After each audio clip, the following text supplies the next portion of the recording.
If you have darker skin, is it really safe to get a laser resurfacing procedure? I'm a board certified dermatologist, and the answer is yes and no.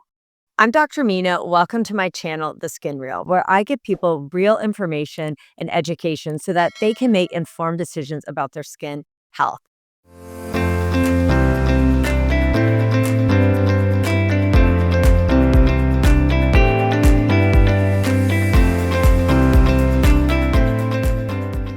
Welcome to my weekly recap episode where I'm going to break down my key takeaways from my recent interview with Dr. Kaveri Karhade. And she is a board certified dermatologist and expert in resurfacing lasers and treating people of all skin types.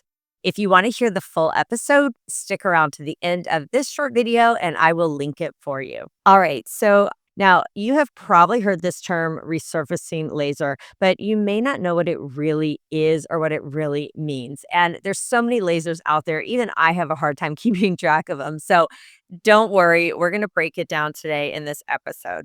So, a resurfacing laser is basically a laser that targets water in our skin.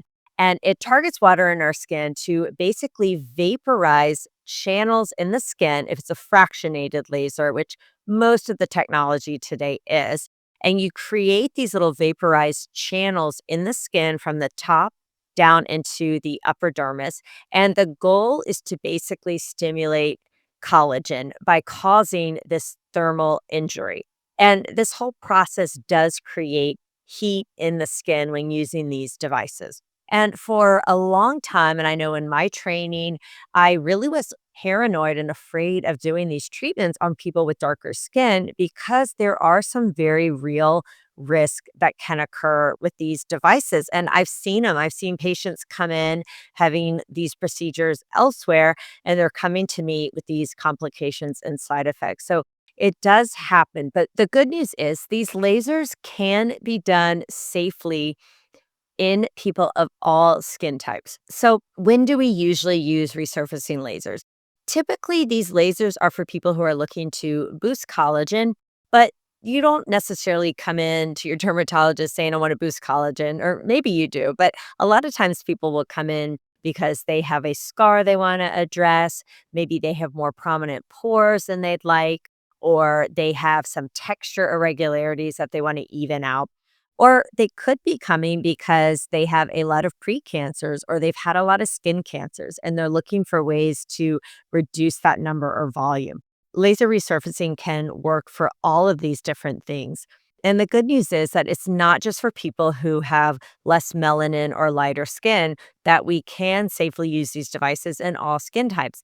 But I do just want to give the caveat that there are some real side effects. So it's not so much the laser that is good or bad or dangerous or not dangerous. It's really the operator as well. And so, especially if you have darker skin, but really everyone, you should make sure whoever is performing your treatment, your laser treatment, especially if it's a more aggressive resurfacing laser treatment, is someone who is well trained in laser physiology and understands how it works. They're not just going to look at the laser monitor and type in the manufacturer's settings. They're going to actually think about your skin type, what areas of the body they're treating, and they're going to make adjustments like that. It's not just a cookie cutter recipe for the different settings. And that's where I think people run into trouble. If you do have darker skin and you are wanting a laser resurfacing procedure, it can be done safely, but the settings are going to be different. And usually this means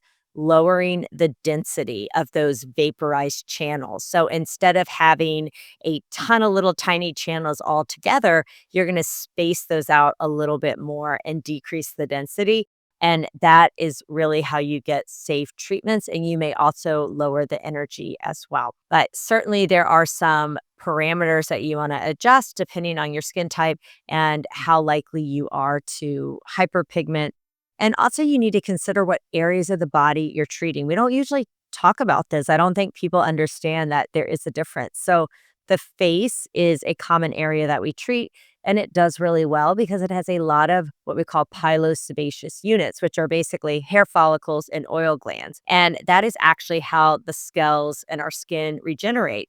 from those areas. But parts of our body, like the neck and the chest, we don't have as many of those hair follicles and oil glands.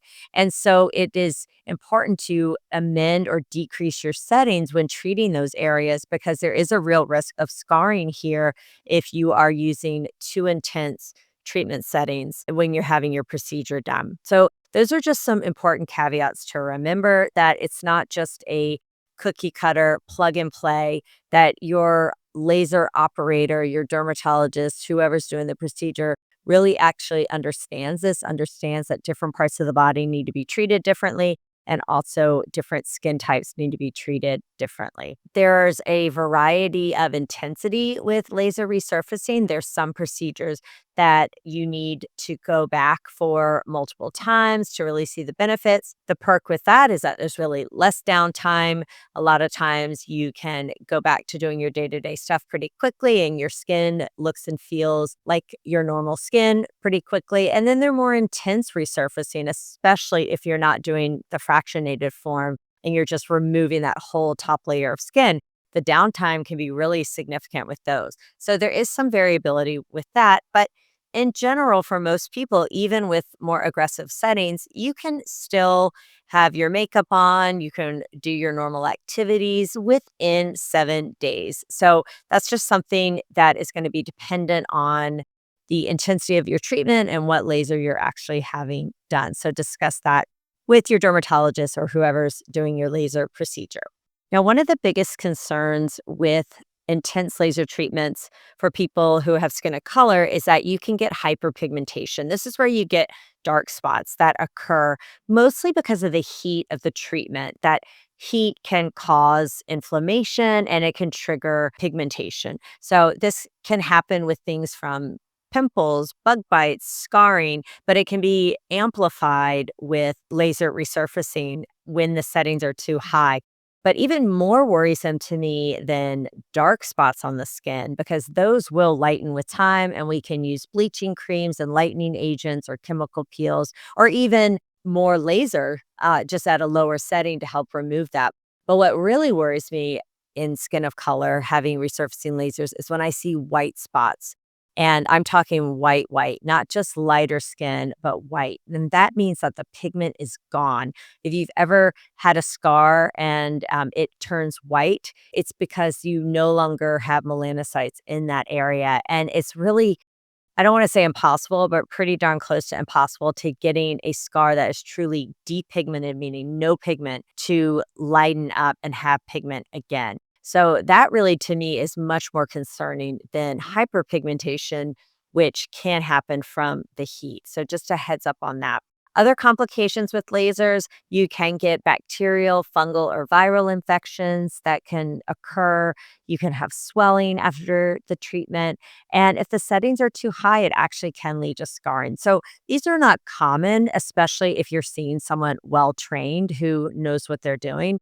But it's important to know that if these do occur, the person treating you knows how to manage these complications. And that's where I find a lot of places that have these devices do not really know how to manage the complications or side effects. And that's really concerning to me. And I will see them in my office coming to see me for help. And unfortunately, a lot of times too much time has gone by, or there's already scarring, and it's much harder to go back and fix that. So again, training matters. Make sure that they don't just know how to use the device and use the laser, because that actually holding the laser and actually pressing the button isn't the hard part. It's knowing what settings to use and also knowing what to do if a complication arises. Now, who is the ideal candidate for laser resurfacing? Well, it really depends on what your objective is. For a lot of people, they just want their skin more even, the texture more even. Maybe they're noticing fine lines and wrinkles and pores. And really, starting laser resurfacing sooner than later is a great way to sort of maintain your skin. And so it may seem counterintuitive, but even getting this done before you think you need it can be really helpful. A lot of times, if you wait and you have a lot more sun damage and collagen loss, it's almost a little bit of an uphill battle. I'm not saying it can't be done, but it does take more treatments and more effort to get there versus having maintenance along the way. More recently, laser resurfacing has been used as a way to decrease sun damage in patients. And since I do a lot of Mohs surgery, I get a lot of my patients asking me, what can I do? How can I undo the sun damage from my 20s, 30s, 40s, 50s, et cetera? Because wearing sunscreen and sun protection is so key and important, especially for future years. But what do you do when you already have that sun damage? How do we reverse the clock? And exciting studies have shown that these laser resurfacing devices can, in fact, reduce the number of precancers and even some early non melanoma skin cancers, which is really exciting because skin cancer is just continue to rise and it is a big problem. And of course, prevention is number one, two, and three. But what do we do when that sun damage is already there? And it's really cool to think that this fractionated resurfacing laser can remove damaged skin and stimulate wound healing and actually help heal the skin kind of from the inside out, removing that sun damage and those precancerous cells. So, definitely more to come on this, but these resurfacing lasers really can do more than just cosmetic. That we're also seeing them being used for medical indications, scarring, as well as precancer and skin cancer prevention. And the last point Dr. Kavarde made that I thought was just brilliant is that these laser resurfacing devices, they're not going to make you look weird. You're still going to look like yourself. And I get a lot of patients coming in and they've seen overdone, exaggerated cosmetic procedures in celebrities or people they know. And they're worried that they're going to look abnormal if they do certain cosmetic treatments. And that's the beauty of these resurfacing lasers. You still look like yourself. You still look like you. You just have better looking skin. It's not going to actually change the overall shape of your bone structure or musculature or things like that. It's just really improving the texture and boosting your collagen, which will give you just this amazing glow. So you will still look like you. So I think that's just important to know that. I know that's a fear for a lot of people out there. If you want to hear the full episode, highly recommend it. Be sure to check it out right here, and I will see you next week.